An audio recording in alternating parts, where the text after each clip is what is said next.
Balik po tayo sa mga balita. Bumababa na umano ang presyo ng gulay sa Divisoria.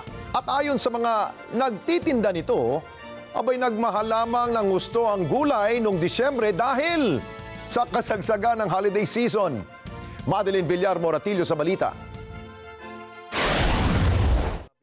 Kung dati karne ng manok at isda ang madalas ulam ni Labong, ngayon pwede na ulit silang maggulay. Pwede na ng gulay.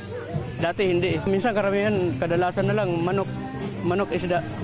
Kasi mas mura pa yun. Mas mura yung manok kaysa isa gulay. Si Leia, aminadong namis ang lutong chop suey at pinakbet. Pwede na. Pwede na rin magpakbit. Kumpara nung Disyembre hanggang bagong taon, malaki-laki na rin ang ibinaba ng presyo ng karamihan ng gulay, lalo na sa Divisoria. Ang kada kilo ng cauliflower ngayon sa Divisoria, 45 pesos na lang kada kilo, kumpara sa dating 200 pesos. Ang broccoli dating 300 pesos, ngayon 150 pesos na lang. Ang sayote na dating 100 pesos, ngayon 40 pesos na lang. Ang repolyo naman, 25 pesos na lang kumpara sa dating 80 pesos.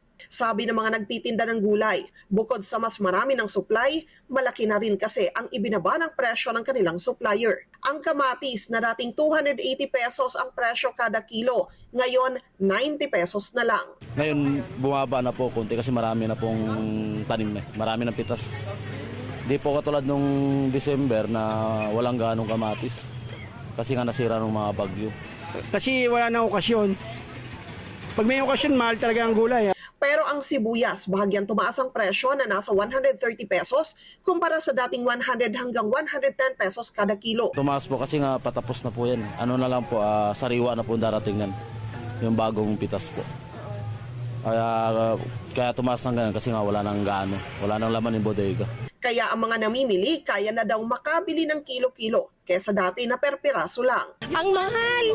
Ano mabibili lang? Gusto ko ilang piraso lang. Yung kamatis, 250 yung kilo. Yung sibuyas nun, magkano? 150. Ngayon po, tas yung siling sigang nun ay napakamahal. Ngayon po, 40 na lang yung siling sigang. Mas mababa na siya. Nakakabili ka na ng kilo-kilo. Opo, mas marami na akong nabibili. Dati, Wala, kalakalahati lang. Dati preparasan ngayon medyo pwede ng kalahating, pwede na 1 kilo.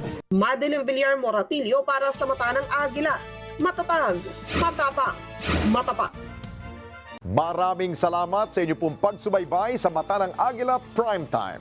Para malaman ang matatag, matapang at matapat na mga balita, i-follow lamang at mag-subscribe sa @net25tv.